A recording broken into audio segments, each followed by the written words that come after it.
All right, we're right at noon, so I want to get us started. I want to welcome everybody to our monthly Lunch and Learn, and thank you for coming today. We're glad that you can participate with us um, and with Missouri Community Betterment. We're excited that you're here and engaged with us. And so I just want to go through a few slides just to familiarize you with um, the organization before we get to our guest speaker. Let's see if I can get this to go. There we go. Oh, also, if you guys want to go around and introduce yourselves, this is a good time to do that. If you want to let us know what part of the state that you're connecting to us from, that would be wonderful. And you can choose to volunteer yourself for that, or I can just kind of go down my screen and call out and see if anybody wants to introduce themselves.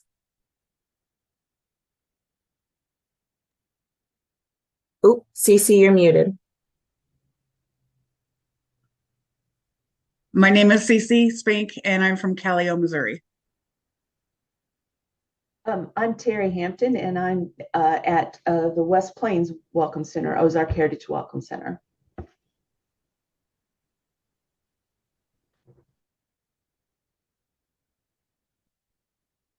I'm Bridget Kenny, and I am calling in from Maryville, Missouri, and I am the community health nurse for the organization.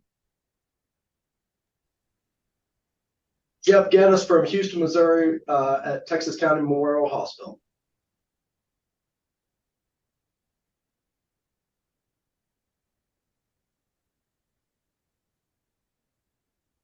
All right, I see we still have a couple other people on, but just in case you're connected by phone, sometimes it can be hard if you're driving or dialing in or something like that to introduce yourself, but that's okay.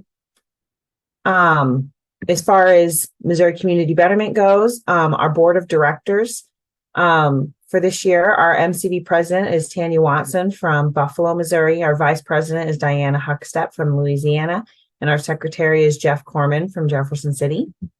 Other board members include Elaine Campbell from Houston, Stephanie Pryor from Versailles, Jennifer Whitson from Steelville, Paula Holtman McCrae from Maysville, and myself, Elizabeth Anderson. I live in Jeff City, but my main office is in Lynn, Missouri. Then our newest board member is Emily Smith, who used to be one of our youth board members, but is now all grown up and a big board member, just like the rest of us. She's from Steelville. And then not pictured is Brenna Baumschreiger from Cameron, and our board assistants are Cece Spink, who's on the call today, and Kim Wright. And then our treasurer is Ron Hopkins out of Mexico, Missouri. I just want to put a plug in before we get started that our conference is coming up October 23rd at the Bradford Research Center in Columbia, Missouri. It's one of our University of Missouri research farms. I can drop a link in the chat here in a little bit, but also if you go to any of our newsletters that you get from us, there should be a link in there for registration. We're really excited about it. So I want to welcome our speaker for today, David Cheek from USDA Rural Development. He's a Missouri State Office Community Program, excuse me, specialist.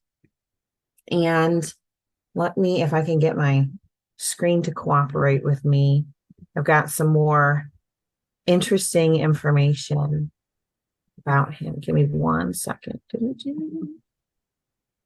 Okay, so David started with USDA Rural Development in January of 2017 as an area specialist in the Mexico field office. He became a community program specialist the next year in 2018 in Columbia. And he works in both the water and environmental programs as well as community facilities. In his role at the state office, David has been exposed to and or directly reviewed over 500 applications totaling more than $530 million in projects for rural Missouri. So he has a lot of really great experience and knowledge that he can share with us. Prior to coming to work for USDA, he was also a community development specialist for the Mark Twain Regional Council of Governments in Perry, Missouri. And in this role, he assisted communities with demolition grants, helped administer the community development block grant program in the council's 8-county service area, wrote and administered grants for community projects, prepared environmental reviews, and served as a liaison between the Missouri Department of Transportation and member communities. Excuse me. He also served as a board member on the Northeast Coalition for Roadway Safety, and this experience was invaluable to him as he moved into working with rural development. He brings in lots of experience in community and economic development and transportation planning, as well as residential mortgage origination, underwriting, and processing. And he completed his bachelor's degree from Lindenwood University in St. Charles. He's been married to his wife, Lindsay, for nearly 24 years, and they have 2 children. So I'm really excited to hear from David today, and I'm going to turn off my screen share so that he's got the opportunity to share his presentation with us. Well, thank you, Elizabeth, and thank you for everybody for attending, and thanks to MCB for allowing me to come on and present. So, I see we have kind of a relatively small group of folks, but so I definitely want to make sure that we're using today's time wisely. I have a prepared presentation, and actually, Jeff, I know we've got a project or some projects going on with you guys down there at Texas County Memorial, and I heard some other folks that I believe that we've had some projects with, but. So I think that the ask today was to talk about grants that are available from USDA Rural Development. That's the ask, Elizabeth, right? Okay. So my presentation, and again, I want to make sure we're using everybody's time wisely. I don't want to waste anybody's time. But so, I have half of my presentation that's going to be about our community facility program. The other half is going to be about our water and wastewater, or water and environmental programs. However, if there's not anybody that's really on representing a city per se, or like a water district or a sewer district, I don't know how, if that information would be, if you all want to know about any of our water and sewer, programs that we have, I certainly can talk about them. I heard something recently. Somebody said, maybe, when you're doing a presentation, you need to ask your audience why they're there. And so, that way I know kind of how to deliver the message here. So if anybody has any input about, kind of why you're here and what you may or may not want me to talk about, otherwise I'll just get into my canned presentation.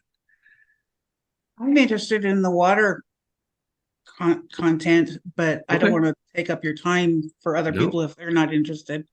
Absolutely. I would also volunteer that we record all of our lunch and learns and then put them on our YouTube. So anybody who's involved with Missouri Community Betterment, even if they weren't able to attend a lunch and learn in person today, they might find value in that for sure. Okay. All right. Well, we'll get rocking and rolling here. So let me see if I can share my screen here.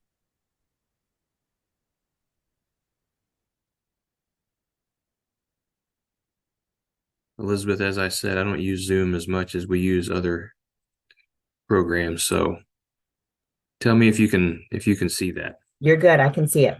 Okay, very well. So Elizabeth had the very kind introduction for me there. So everybody, again, my name is David Cheek. I am a state office community program specialist located in our Columbia, Missouri office. I moved to Columbia maybe 5 years ago or so. And so before that, I lived in Monroe City, Missouri, which is up near Hannibal. And I worked about 9 years as a regional at the Mark Twain Council of Governments, a regional planning commission up there. So I'm sure many of you are familiar with the regional planning commissions in your area. So plug in for the regional planning commissions. So USDA Rural Development, we are the lead federal agency in helping rural communities improve their economy and their quality of life.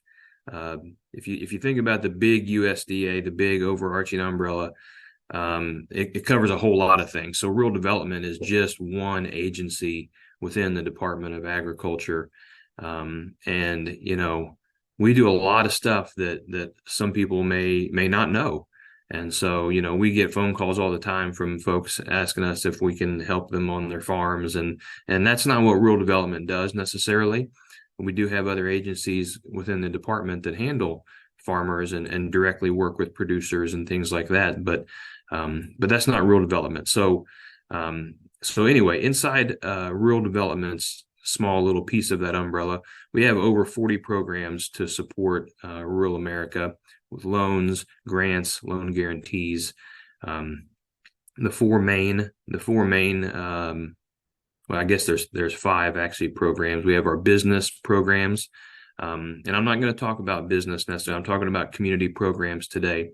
I can speak a little bit to that. So on the business side, our business programs are specifically for for-profit businesses. Okay. And so their primary product that they offer, they do offer some grants, but their primary product they offer is loan guarantees.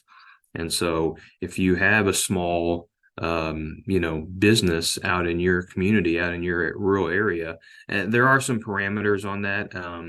I don't know all of those parameters. I think there's maybe a cap on the amount of revenue, annual revenue that they generate and so forth. But certainly it's a wonderful program. The loan guarantee is offered to the bank. The small business would go work with their local bank, and then that bank would in turn potentially seek a loan guarantee from rural development, thereby being able to hopefully make better terms on that loan for that small business. So again, we have community programs, which is there's two halves to community programs: our community facilities, and then our water and environmental programs. We also have housing programs. That's kind of broken up into multifamily housing and single family housing. Multifamily housing, what most of you all may be familiar with is in many communities all across the state, rural development has financed and kind of, I won't say manages, that's not the right word, but we kind of oversee for some compliance with our program. The kind of like the senior housing, and also some low income or senior housing units. And so in many communities, I think we have about 600 facilities across Missouri that we've financed. So the other side of the housing program, our single family housing program, we offer mortgages essentially. We offer low interest mortgages to low and very low income folks out there seeking to purchase a home. There's also a loan guarantee for single family houses out there for folks that maybe have a little bit higher income. Again, they're working with their local bank. That bank works with us to seek a loan guarantee and hopefully be able to offer some better terms to those rural residents. The single family housing program does offer some grants as well that would be like directly for individual property owners.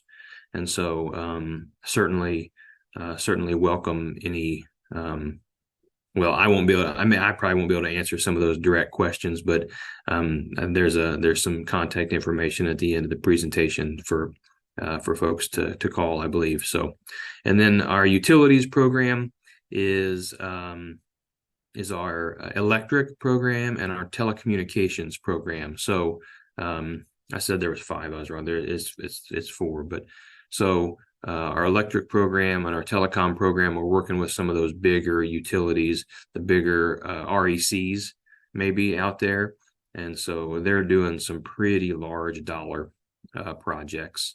And so anyway, we'll move on to the rest of the community programs stuff. So again, the first topic I'm going to discuss is our community facilities loan and grant program. So the main program purpose is to provide affordable funding to develop essential community services to facilities in rural areas.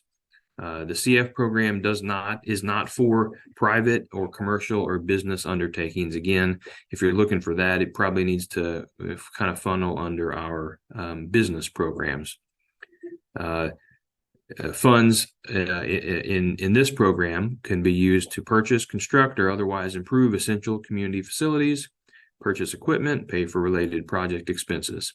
So some of the example types of projects, and CF is a very wide open program, but we have financed anything from a zero-turn lawnmower for a few $1,000s, all the way up to multi-million-dollar rural healthcare facilities. Okay, and so we like to say that we can help build a community from the ground up, and that's literally true. We can finance the pipes in the ground, and all the way up to financing things like the city hall or the library. And so we work. I won't get ahead of myself here. Here are some other project example types. Certainly, this covers a wide array of project types. Certainly isn't necessarily limited to that.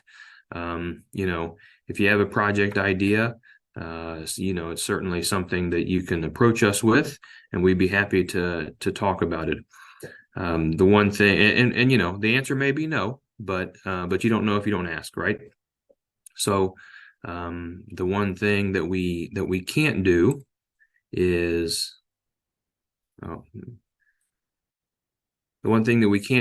recreation facilities. We're not going to be a player for your swimming pools, for your parks, for your basketball courts, or your golf courses, things like that. Okay, that's not what we're doing. We do primarily work with public bodies, okay, on the community facility side of things. We also can work with some community-based not-for-profits, okay?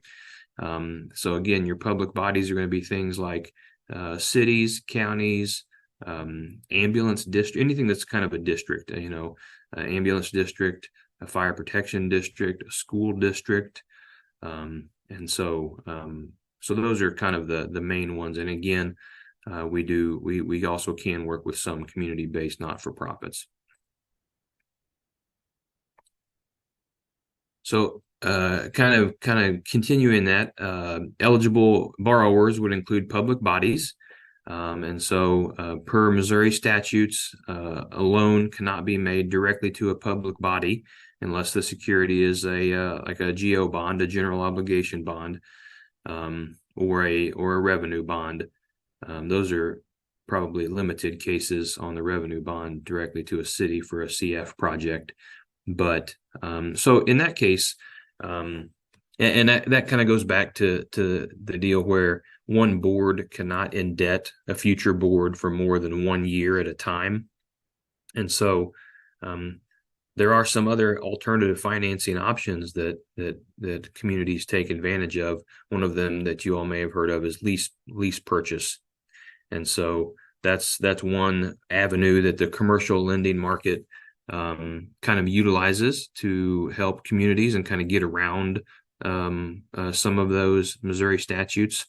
Those lease purchase documents technically are only for 1 year at a time. And so the way that we're able to better work with some of our communities and provide that loan funding, that long-term low interest loan funding, is through the community-based not-for-profits, and so we will work with a community to help them, kind of give them some guidance on, and their attorney, of course, in maybe setting up a Missouri not-for-profit. Okay, doesn't have to be a 501c3. It can be a simple Missouri not-for-profit corporation. With some bylaws and some articles of incorporation. We have sample bylaws that our attorneys have approved, and so we can certainly provide some guidance on helping setting those up. Should the community be interested in some of our loan funding.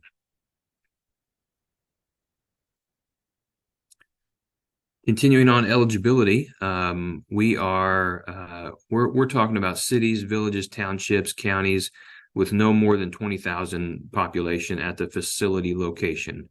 Okay, that doesn't mean that your service area, because we'll talk about service area as well. So your service area could potentially be more than that, but wherever that particular facility is located, if it's a building, where's the building sitting? If we're financing or granting funds for a piece of equipment, where's that piece of equipment sitting? Again, most of the time we're talking about water, something with a district boundary or a municipality. And so we just look at the population there. So the facility must serve primarily rural residents, must have strong community support. You must have the legal authority to authorize the project and operate and maintain the facility. We do have what we call a test for credit.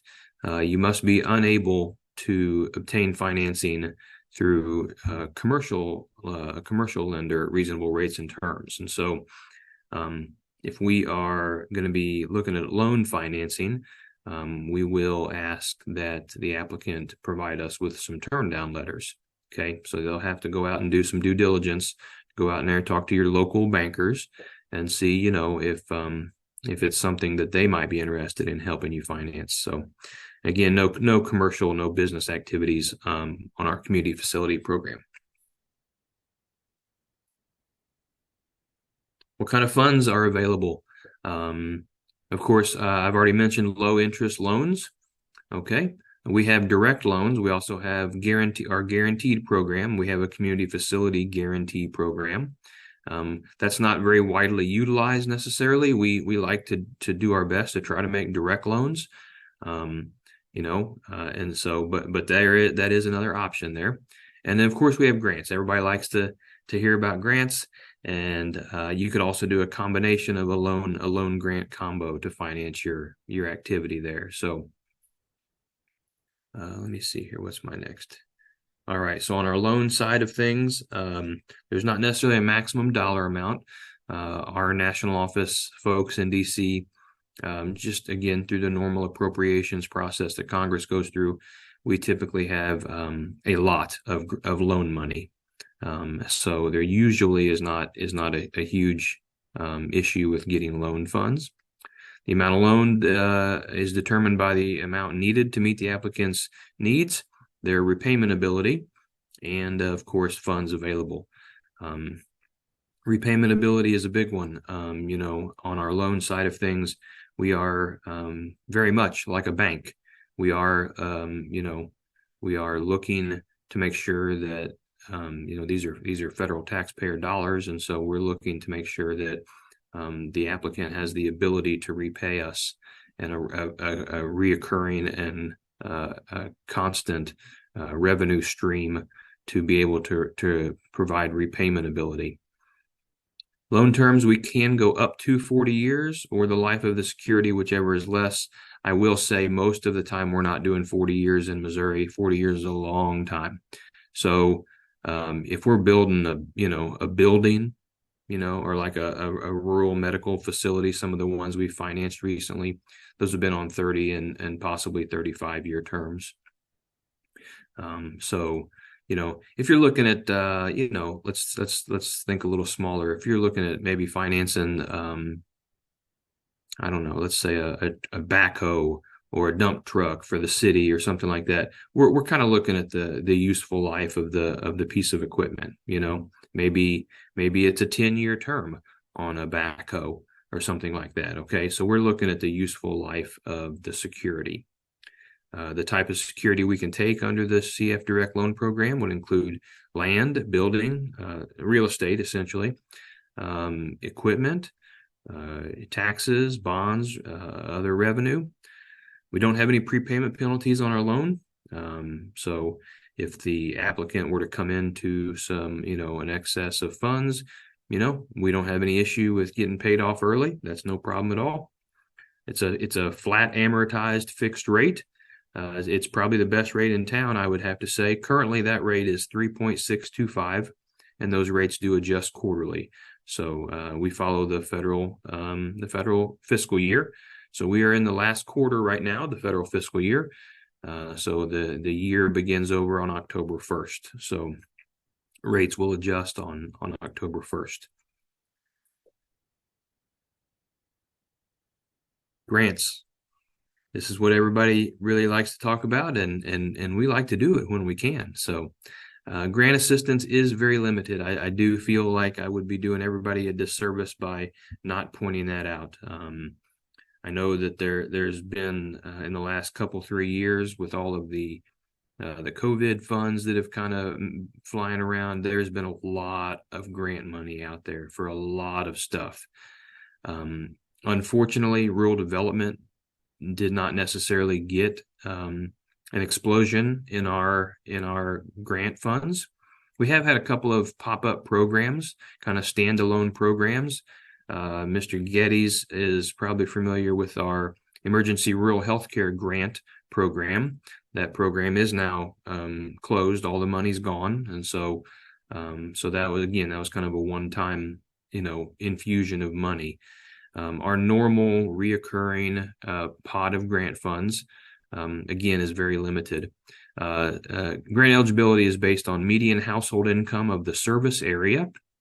If it's a city, you're talking about just the MHI of the city, and then the population of the facility location. And I'll show we have a tiered grant structure that we'll go to here in just a minute. So grant funding may be used to supplement a loan or other funding sources if you have other funding in the project from different agencies or other sources. We do allow grant only projects. Typically on grant onlys, we're looking at equipment. We just don't get enough grant money to be able to fund any type of construction necessarily with our normal program funds. And so just full disclosure, just so that everybody has kind of an idea of what I'm talking about when I keep saying funding is limited. This year, the entire state of Missouri just got a freckle over $500,000 in grant funds. Okay, so that's split between 4 areas. Our state is split up into 4 kind of different geographic areas, and so we just split that allocation up equally.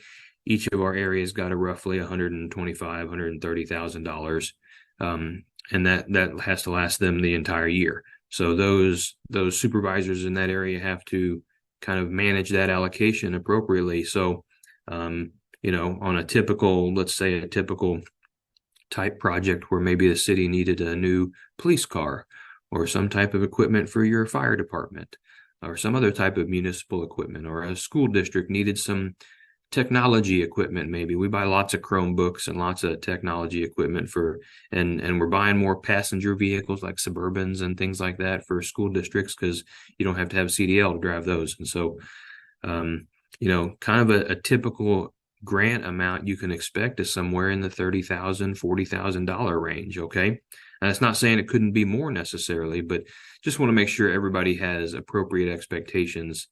I don't want to get anybody started down the path. If you're looking for a $200,000 in grant funds, probably isn't going to be able to come from rural development. Again, that being said, there are times we get infusions of cash or get infusions of grant funds, but again, nobody knows when that's going to occur. That may be driven by some sort of natural disaster, presidentially declared disaster or something like that, or just some other type of congressional action. So we do provide it based on need. Okay. You may not necessarily get your maximum grant that you're eligible for. We want to see the amount of other funds and the amount of applicant contribution that you are able to put to the project. That what you're able to put into the project and what you want to put into the project may not necessarily be the same thing. And so we're going to be looking at all your financials to see that even on a grant application. Okay. And so again, we will have to have to kind of meet that test for credit. We will have to have a certification that you're unable to finance the proposed project in whole without grant assistance. So here's that chart I was kind of alluding to. Elizabeth, make sure I don't go over on time here. I see it's already 12:30, so I'll have to speed up a little bit. So here's our tiered kind of grant structure. Okay. The minimum amount of grant that you could qualify for, as you can see, is 15%. And then it jumps up to 35, 55, and 75. We do not have any programs in community. Our community facility direct grant program does not go over a 75% maximum grant. So there will have to be an applicant contribution of cash on every project. Okay. So it's not terribly difficult. If you need just for easy math, if you were looking at I don't know, if you were looking at $100,000 worth of equipment for your city and you were 35% grant eligible, then the maximum grant you could receive is $35,000. The city would have to put in the remaining funds, up to potentially this full $65,000. So it's not, the math isn't terribly difficult there. But again, that information, the MHI and population, comes from the census data information. It's not anything that's proprietary necessarily. So that's all out there for people to see. That being said, the information we're utilizing right now is still the 2010 population data from the 2010 census, and we're utilizing the American Community Survey data, 2006 to 2010 American Community Survey data for the median household income. That all will be changing on October 1st. Okay, we're going to be updating to the 2020 census, and I believe it's our 2017 to 2021 American Community Survey data. So stay tuned for all of that. All right. Elizabeth, what do you want to do? Do you want to stop for questions on CF? You want me to keep rolling into WEP? Does anybody have any questions right now that they would like to raise? Or if you don't want to necessarily verbalize your questions, you can always drop them in the chat if you'd like.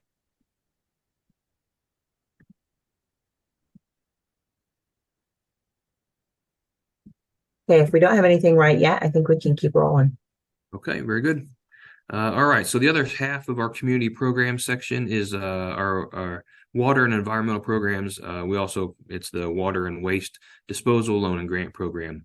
Again, the main purposes here of this is to improve infrastructure and support health and safety, economic development. We want to make sure that everybody has, that we provide financing for safe and effective water and sewer systems. There again, the purpose is to provide financing for water and sewers, and also we can do some solid waste and stormwater facilities. Some of those are a little kind of the most normal things we're doing in Missouri is water systems and sewer systems. There are some communities that have stormwater. However, there's not much of a revenue stream on that to be able to provide repayment ability. Eligible entities here are going to be public bodies such as cities, towns, villages, counties, or in special purpose districts. Some in pretty extremely rare limited situations, not-for-profit corporations. By and large, our eligible entities we're working with on our water and sewer program is your water districts, your sewer districts, and your cities. We do have a population limit over here on water and sewer as well. So it's going to be a city or a town with a population of 10,000 or less. Okay, and priority is given to those smaller communities. What can you do with the water and sewer program? We can construct, enlarge, extend, or otherwise improve water or waste disposal facilities. You can pay for other necessary fees of project development, such as your legal, engineering, essentially soft costs.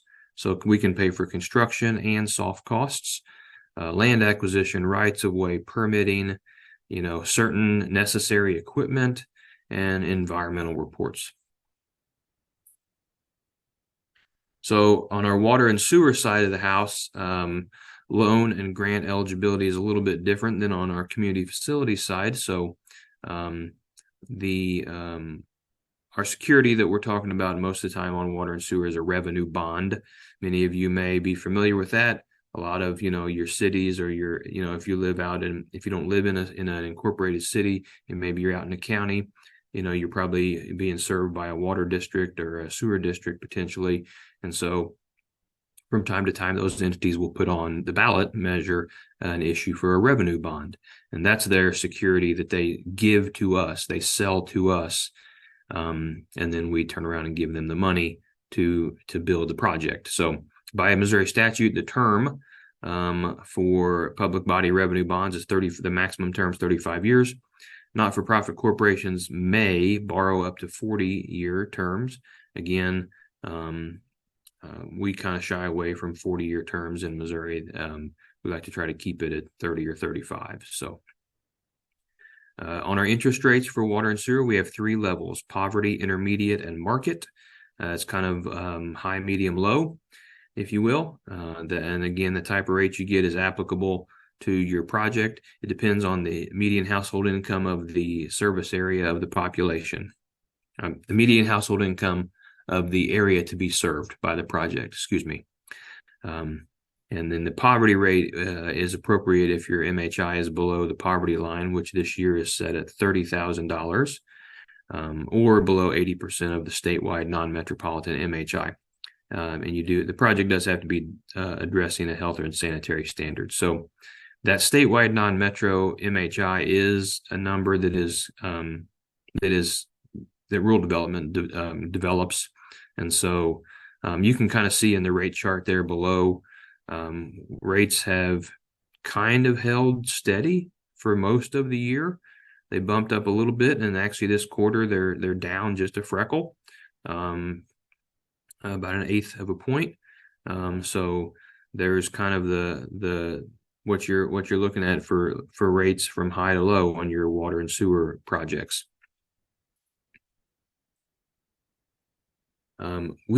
So let's see, security here. Again, I kind of talked about revenue bonds. That's our normal security. We can take a general obligation bond if the test for credit is met. GO bonds are typically looked at, though, as kind of platinum security. And so we'd probably have to be a little more cautious.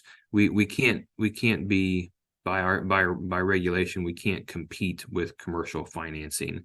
And so that's why we have to show that the applicant couldn't get financing elsewhere. And so anyway, so we can take some GO bonds rarely, but most of the time we're talking about revenue bonds. Any loans that we make to a not-for-profit corporation would be secured by a promissory note and a deed of trust. Will I get a grant? All right. So this is another, everybody likes to grant money. And so grants are only considered after determination is made on the maximum amount of loan the applicant can afford and still have reasonable user rates. We like to say we maximize the loan and we fill in with grant. Okay.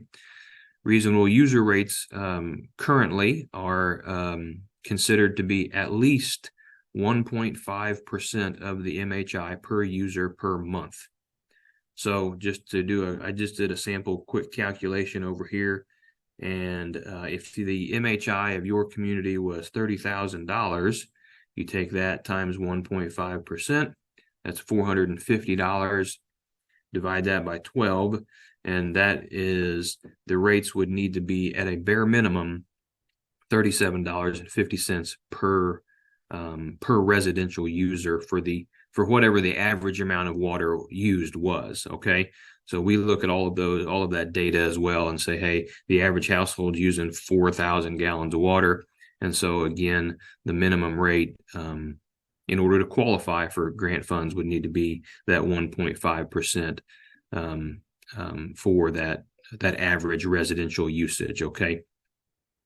So we must remember, though, you got to remember that grant funding here is considered gap financing after all other funds have been considered. We do partner with Community Development Block Grant, CDBG. And then sometimes, not as much recently, they just don't have the programs that are available for us to partner with, but we have in the past partnered with DNR as well.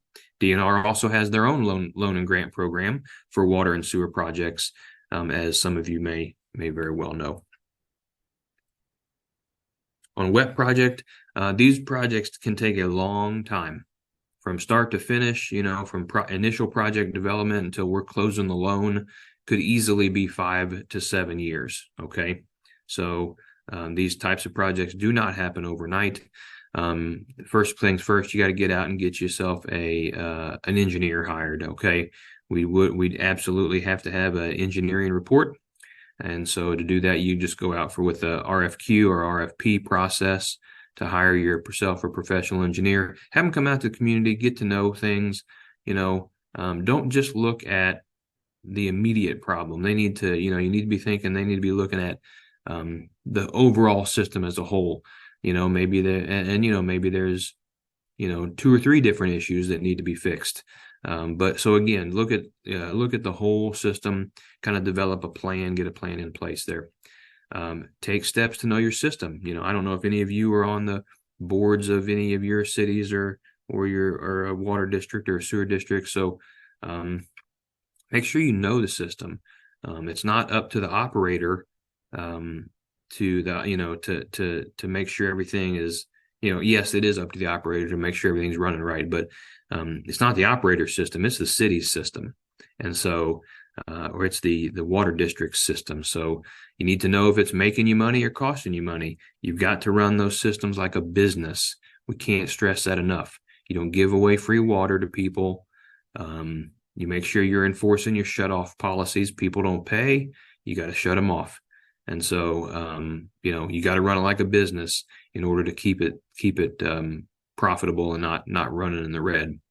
Again, make sure you're involved in the board of directors or the council. They own it. Raise rates to keep things in line so you don't pass the burden on to someone else.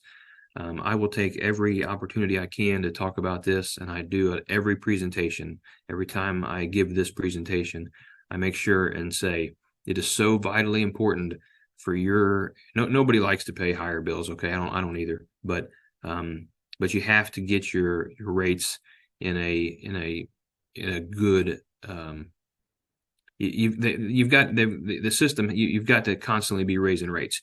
You can't, I know a lot of communities, they're doing what they think is best. It's just not always best to keep rates flat for a long period of time. And it's not politically, pleasing necessarily to raise rates. But if you're not raising rates automatically, like a kind of a stair step, maybe raising rates 2% a year, you're not going to keep up with the cost of inflation and the cost of goods. You're also, setting yourself up potentially that when you do need a project, 5, 10, 20 years down the road, you're in a situation where you have to double or triple the rates.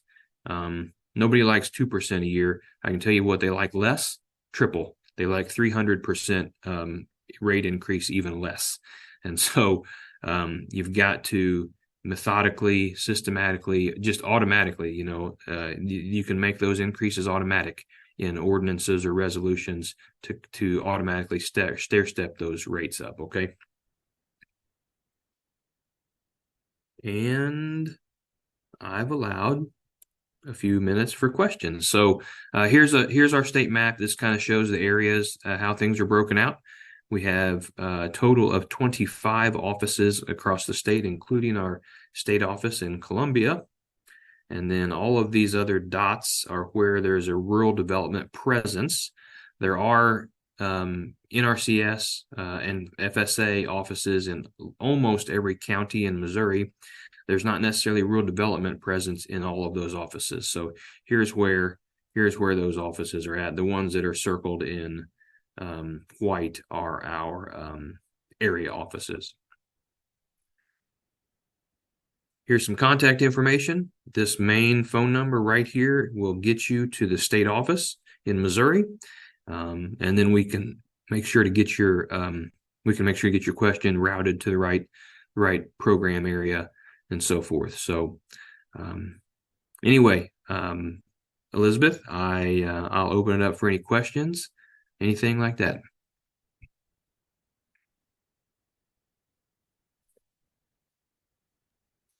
Sorry, I had myself on mute. So if anybody has any questions for David, you can feel free to drop them in the chat, or just speak up if you like. or if you're like me and sometimes it takes some time to kind of marinate on a concept before I know exactly what questions I want to ask. Thank you, David, for sharing all this good contact information. That'll be very helpful. I'm going to give you guys a second to think about that, to think if you have any questions. Otherwise, I will pull back the screen and start to wrap things up a little bit. Hey, David, this is Jeff down here at TCMH. Hey, we currently have an application in for CF funds for our emergency room. Does it look like a decision will be made prior to the end of the fiscal year? Which one is that, Jeff? This is for stretchers in our ER. Okay. I tell you, I know which project you're talking about, but as far as I know, that project has not been elevated to the state office yet. Perfect. I just want to make sure. Yes, sir. I mean, just to be straight out there with you, I would say at this point it would be not impossible, but it may be unlikely that would be up for funding this year. Will that application roll over into the next fiscal year, or is that something that we need to reapply? No, absolutely. It'll absolutely roll over. I would say go ahead and, if that's something you're wanting to definitely keep moving forward on and keep pushing on. I think in your specialist, Andy Kuljurgen. That's correct. So I would certainly be getting in touch with Andy, making sure, seeing if what other documentation he may need. And Andy recently has a new supervisor as well, so I don't know if you all have had a chance to meet or anything there yet. So, but yeah, Andy's your first point of contact, sir. Yep, absolutely. Thank you, Dave.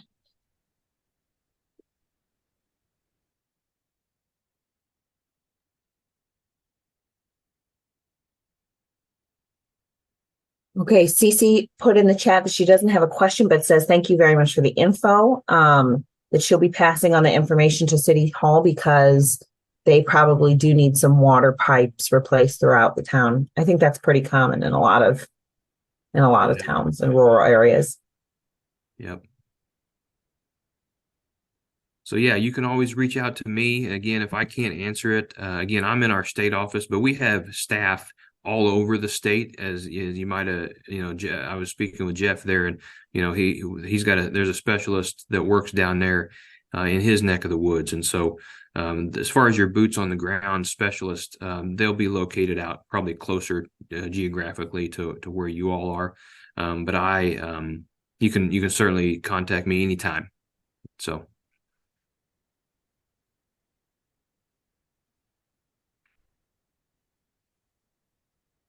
All right. If we don't have any other questions today, then I will keep clicking through the rest of this. Just thank you again so much, David, for sharing all of the information that you did with us. I know that grants, especially for really big things like that, can seem really, really overwhelming and daunting. And it seems like, well, I don't even know if I want to get started. So having you to help clarify some things, demystify some things is really helpful. Knowledge is power, like they say. Yeah, and if I might add just one more thing, you mentioned that it's just overwhelming and daunting, and I can understand that.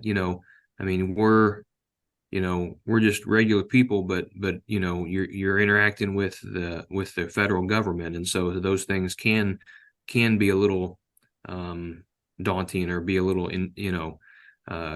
just kind of. You just don't know where to start, but I do definitely need to brag on our staff. We will walk hand in hand with you, making sure you have the right paperwork, making sure it gets back in time, just kind of holding your hand a little bit and walking you through the process. And it's not just because I work here. I'm saying, I mean, I've been involved in community development block grants. I've written some grant applications, and believe it or not, our application process really is not that difficult, and so again, just good communication all the time with your specialist, and we'll get we'll help you get there, no problem. Awesome. Thank you so much.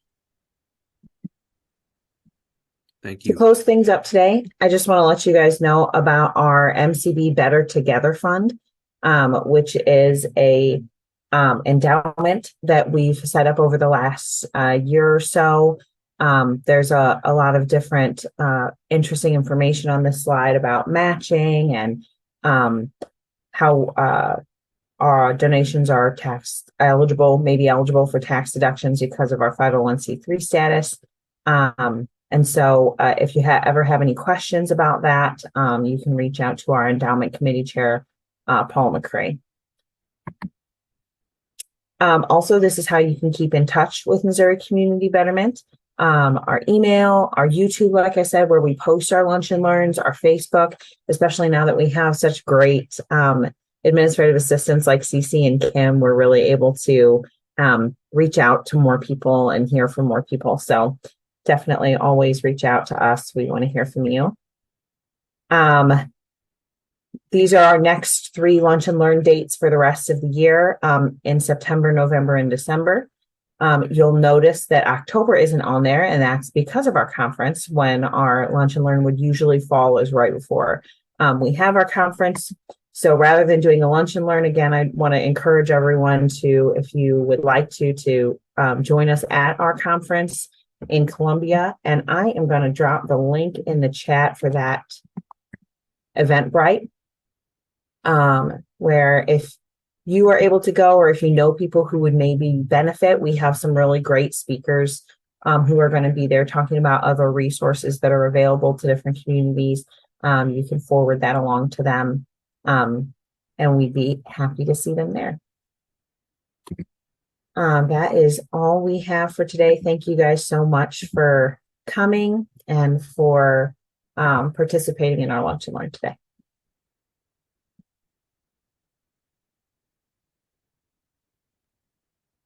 Thank you, Elizabeth. Mm-hmm.